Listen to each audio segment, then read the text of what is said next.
White house में अमेरिकी राष्ट्रपति डोनाल्ड ट्रंप की जब से वापसी हुई है तभी से उनके अलग ही तेवर दिख रहे हैं। बल्कि व्हाइट हाउस में वापसी के बाद से ट्रंप काफी आक्रामक भी दिखाई दे रहे हैं। हैरानी की बात तो यह है कि ट्रंप की बात को जो भी नेता और देश मानने से इनकार कर देता है, उन्हें ट्रंप के गुस्से का सामना करना पड़ रहा है। इसमें चाहे वो अमेरिकी नेता हो या फिर दुनिया के किसी भी देश का बड़ा नेता, पीएम या राष्ट्रपति ही क्यों ना हो।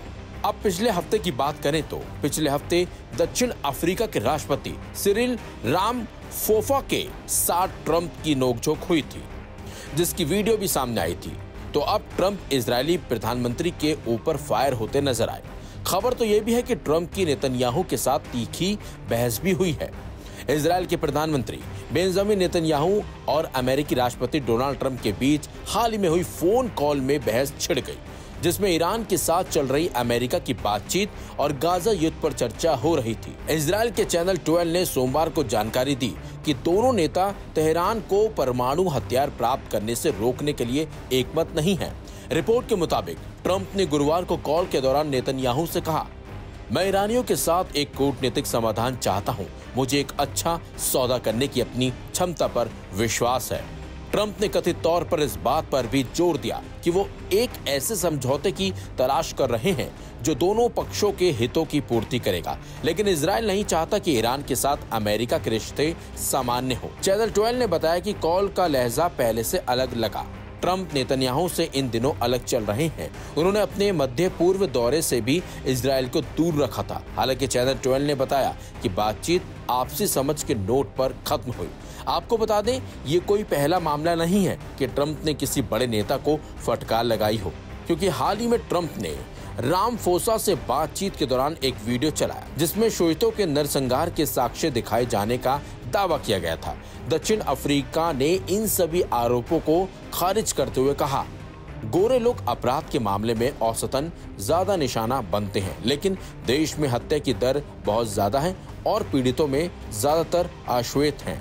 इसके अलावा ट्रंप यूक्रेन रूस युद्ध पर जेलेंस्की से भी भिड़ चुके हैं। वहीं वो कनाडा के पूर्व प्रधानमंत्री जस्टिन ट्रूडो पर भी तीखी टिप्पणियां करते रहे हैं।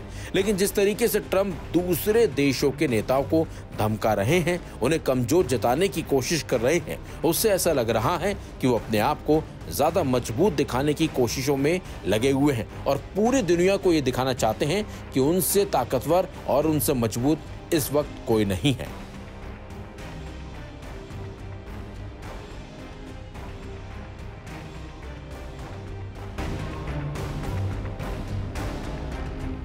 अमेरिकी राष्ट्रपति डोनाल्ड ट्रंप ने कई बार दावा किया है कि उन्होंने रूस के राष्ट्रपति व्लादिमीर पुतिन को यूक्रेन विवाद सुलझाने के लिए राजी कर लिया है। ट्रंप ने कहा था कि रूस यूक्रेन युद्ध जल्दी खत्म होगा और पुतिन उनकी बात मान चुके हैं, लेकिन इसके उलट रूस ने यूक्रेन पर अब तक का सबसे बड़ा हवाई हमला कर दिया है, जिससे ट्रंप के दावों को जोरदार झटका लगा है।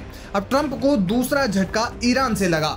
ईरान ने भी अमेरिका को बड़ा झटका देते हुए साफ कह दिया है कि वो अपने यूरेनियम संवर्धन को अस्थायी रूप से रोकने पर विचार नहीं करेगा, जो अमेरिका के साथ परमाणु समझौते की एक महत्वपूर्ण शर्त मानी जा रही थी। ईरान ने यह भी कहा कि अगर अमेरिका ईरान के साथ परमाणु अधिकारों को सीमित करने की कोशिश करता है तो फिर ये वार्ता बेकार हो जाएगी। ये बयान ऐसे समय में आया है जब अमेरिका और ईरान के बीच परमाणु कार्यक्रम को लेकर वर्षों पुराने तनाव को सुलझाने के लिए बातचीत हो रही है। दोनों ही पक्ष सार्वजनिक मंचों पर इस मुद्दे पर कड़े रुख के साथ सामने आ रहे हैं। ट्रंप ने कहा कि ईरानी प्रतिनिधिमंडल के साथ बहुत अच्छे संवाद हुए। अमेरिका ने इस बीच ईरान के साथ 6 राउंड की बातचीत के बाद भी कोई नई तारीख नहीं तय की है। ईरान का कहना है कि वो अमेरिका से यदि सच्ची नीयत से मिले तो वार्ता में सकारात्मकता आएगी, अन्यथा वो अपने अधिकारों से पीछे नहीं हटेगा। विशेषज्ञों का मानना है कि रूस और ईरान दोनों ही अमेरिका के दबाव के खिलाफ सख्त रुख अपना रहे हैं, जो वैश्विक सुरक्षा और राजनयिक स्तर पर अमेरिका के लिए एक बड़ी चुनौती है।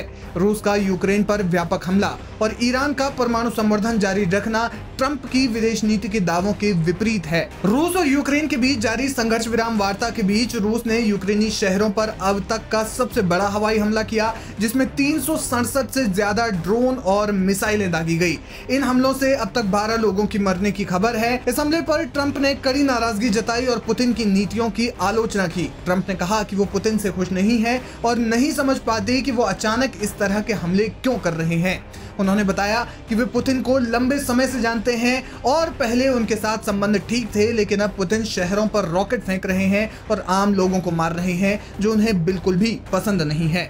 ट्रंप ने यह भी कहा कि जब से वे रूस और यूक्रेन के बीच शांति वार्ता की कोशिश कर रहे हैं, उसी दौरान रूस ने कई शहरों पर हमला किया, जो सही नहीं है और इससे साफ पता चलता है कि पुतिन के साथ कुछ गड़बड़ जरूर है। ये सब ट्रंप की विदेश नीति की बड़ी सफलता बताने वाली बातों पर प्रश्न चिन्ह लगाता है और अमेरिकी प्रशासन के लिए मुश्किलें बढ़ाता हुआ नजर आ रहा है। जब जब डोनाल्ड ट्रंप ने रूस और यूक्रेन के बीच सीज फायर का ऐलान किया है या फिर ये कहने की कोशिश की है कि अब वार्ता अंतिम मोड़ पर है, तभी रूस और यूक्रेन का जो युद्ध है वो एक बड़े मोड़ पर पहुंच जाता है। दोनों ओर से ड्रोन हमले होते हैं। हाल फिलहाल में रूस द्वारा सैकड़ों ड्रोनों को यूक्रेन पर दागा जाना इसका एक बड़ा उदाहरण है। अब देखना यह होगा कि ट्रंप प्रशासन इस स्थिति को कैसे संभालता है और वैश्विक राजनीतिक परिदृश्य में क्या बदलाव आते हैं।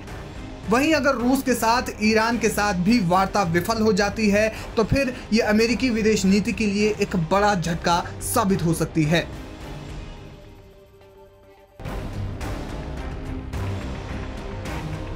हाल ही में अमेरिका ने यमन के हूती विद्रोहियों के खिलाफ मोर्चा खोल दिया था और ताबड़तोड़ एयर स्ट्राइक की।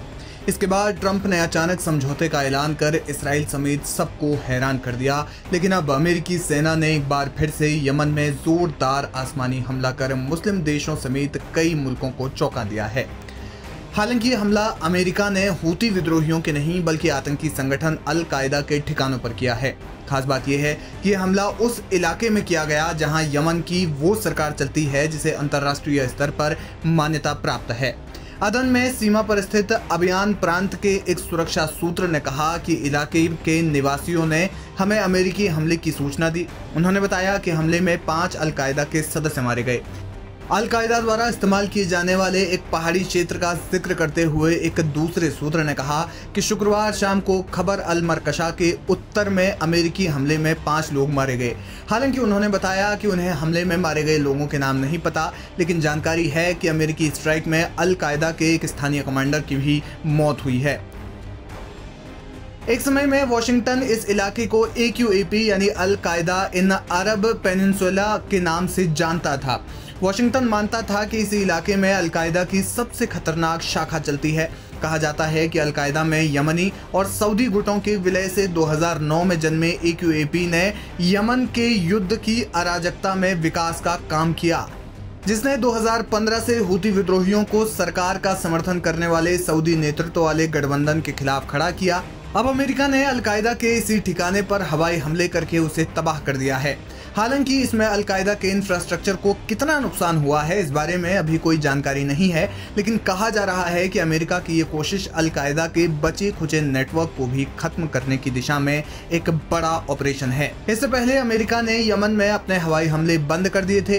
हूती विद्रोहियों और अमेरिकी फौज के बीच युद्ध विराम हो गया था। हालांकि अंसारुल्लाह ने इसराइल के खिलाफ अपनी आक्रामकता अब भी कम नहीं की है। सीज फायर के बाद भी उन्होंने इसराइल पर मिसाइलें दागी थी और कहा था कि जब तक गजा में पूरी तरह से जंगबंदी नहीं हो जाती तब तक वे अपने हमले जारी रखेंगे।